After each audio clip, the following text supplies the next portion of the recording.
Hi friends, welcome to my channel. ఈరోజు నేను పెసరపప్పు బీరకాయ అనేది వండుతున్నా. ముందుగా స్టవ్ వెలిగించి ఒక కుక్కర్ పెట్టుకోండి. కుక్కర్లోకి కొద్దిగా నూనె వేసుకొని జీలకర్ర, ఆవాలు, ముందుగా కట్ చేసి పెట్టుకున్న ఉల్లిగడ్డలు, పచ్చిమిరపకాయలు, కొద్దిగా కరివేపాకు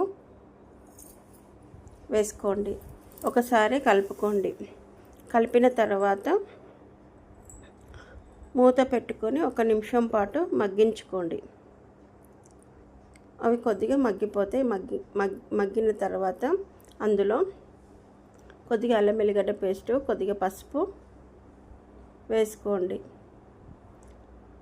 వేసుకొని కలిపేసుకున్న తర్వాత అందులో ముందుగా నానబెట్టుకున్న పెసరపప్పును గిట వేసుకొని 1 నిమిషం పాటు వేగనివ్వండి. పెసరపప్పు వేగడం వల్ల పెసరపప్పు బీరకాయ అనేది చాలా టేస్టీగా వస్తుంది. ఒకసారి అయితే ఇలా ట్రై చేసి అయితే చూడండి, ఎలా వచ్చిందో కామెంట్ రూపంలో తెలియచేయండి. కొద్దిగా పెసరపప్పు అనేది వేగిపోయింది. అందులో ముందుగా కట్ చేసి పెట్టుకున్న బీరకాయ ముక్కల్ని వేసేసుకోండి. బీరకాయ ముక్కలు మరీ పెద్దగా అయితే అవసరం లేదు, మీడియంగా కట్ చేసుకొని వేసేసుకోండి. 1 నిమిషము వేగిన తర్వాత అందులో కారం వేసుకొని, రుచికి సరిపడంత కారము, తగినంత ఉప్పు వేసుకొని ఒకసారి కలుపుకొని మూత పెట్టుకొని 1 నిమిషం పాటు మగ్గించుకోండి.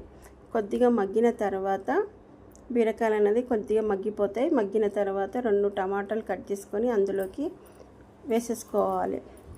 వేసుకొని ఒకసారి కలుపుకొని అందులో ఒక చిన్న చెంబడు వాటర్ అనేది వేసుకోవాలి. వాటర్ వేసుకొని మూత పెట్టుకొని విజిల్ పెట్టుకొని ఒక 2-3 విజిల్ వస్తే సరిపోతుంది. మూత తీసి ఒకసారి కలుపుకొని